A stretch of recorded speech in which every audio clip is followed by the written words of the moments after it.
Salam lestari, salam sehat, shalom. Assalamualaikum warahmatullahi wabarakatuh. Namo Buddhaya, salam kebajikan, Om Swastiastu. Saya Dr. Iwan Wisnuwardana. Humanity episode ini mengangkat tema Training Positive Reinforcement untuk Kesejahteraan Satwa. Positive reinforcement diterjemahkan dalam bahasa Indonesia sebagai penguatan positif, adalah tindakan memberi penghargaan pada perilaku positif untuk mendorong agar terjadi berulang di masa depannya. Oleh karena mendapatkan stimulus atau hadiah, ini merupakan reinforcement atau penguatan yang dibutuhkan agar mau melakukannya kembali. Positif memiliki arti menguntungkan. Reinforcement atau penguatan mengandung arti sesuatu yang memperkuat respons terhadap suatu stimulus. Dengan kata lain, positive reinforcement yang diterjemahkan sebagai penguatan positif adalah menghargai perilaku yang baik.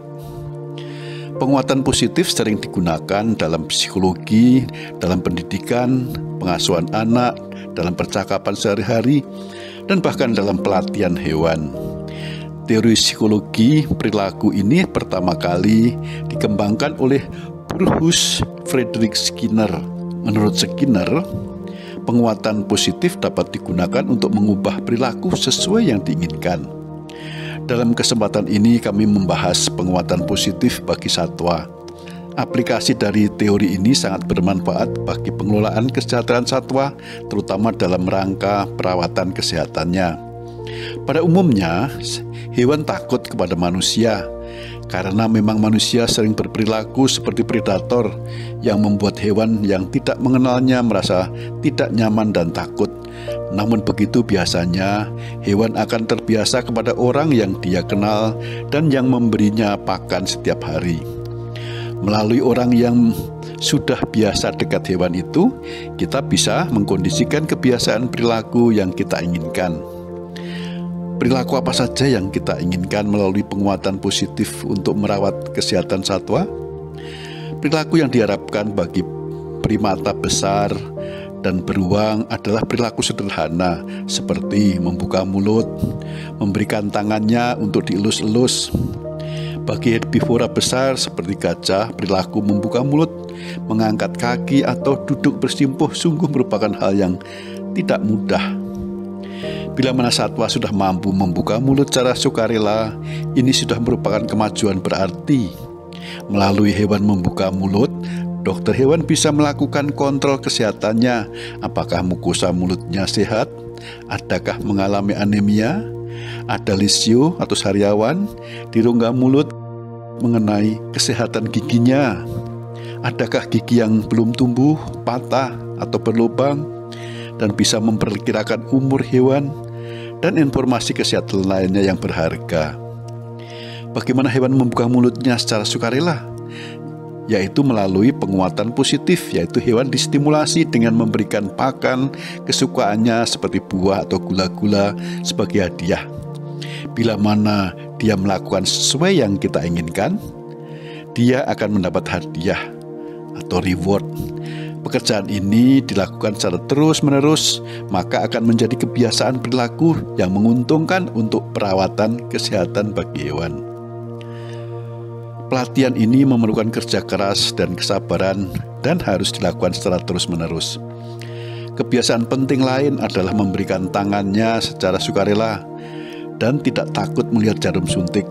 Ini penting sekali untuk merawat orangutan. Tentunya perlu sarana dan fasilitas kandang yang sesuai dengan keperluannya. Orangutan, gorila, atau beruang bisa dilatih untuk memberikan tangannya untuk dipegang-pegang. Dia terbiasa melihat jarum suntik yang tidak menyakiti. Kebiasaan-kebiasaan ini bisa dikondisikan setiap hari. Hal ini sangat berguna manakala hewan memerlukan kontrol kesehatan atau harus dilakukan tindakan medis. Mengambil darah atau memberikan suntikan untuk terapi bagi hewan tidak lagi menjadi masalah. Kondisi ini sangat memudahkan bagi petugas medis untuk melakukan tugasnya. Tidak harus memerlukan tindakan pembiusan yang bisa memperburuk kesehatannya. Dan bagi hewan Hal ini akan lebih sejahtera karena setiap hari ada kontak secara intens dan lebih mendapat perawatan dari perawatnya.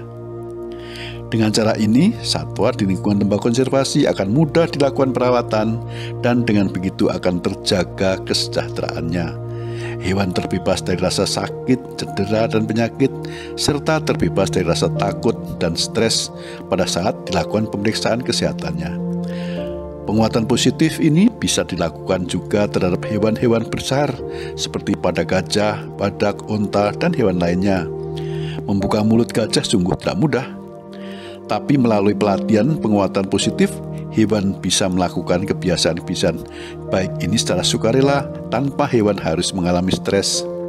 Bagi satwa gajah, perilaku lain yang dibutuhkan adalah mampu mengangkat kaki dan duduk bersimpuh agar dapat dilihat secara jelas teracak kakinya, karena kesehatan teracak bagi gajah merupakan hal yang sangat penting. Pelatihan positif reinforcement atau penguatan positif sangat perlu dikembangkan untuk perawatan kesehatan. Dengan kesehatan yang terjaga baik, maka akan sangat mendukung kesejahteraan satwa di lingkungan lembaga konservasi. Memang diperlukan kerja keras agar pelatihan penguatan positif dapat direalisasikan di setiap lembaga konservasi. Ada nasihat firman Tuhan yang mengatakan, dalam tiap jerih payah ada keuntungan, tetapi kata-kata belaka mendatangkan kekurangan saja. Lembaga konservasi di Indonesia di bawah PKBSI pulih lebih cepat, bangkit lebih kuat. Salam lestari, salam sehat, shalom. Assalamualaikum warahmatullahi wabarakatuh. Namo Buddhaya, salam kebajikan. Om Santi, Santi, Santi Om. Saudara pencinta hewan, maka saudara harus memahami kesejahteraan hewan. Mensejahterakan hewan itu adalah perbuatan mulia. Humanity dalam tayangan-tayangan ini membahas seluk-beluk mengenai kesejahteraan hewan. Silakan tekan like dan subscribe dan tekan tombol lonceng notifikasi agar bisa mengikuti tayangan-tayangan menarik lainnya tentang kesejahteraan hewan. Salam keserawan.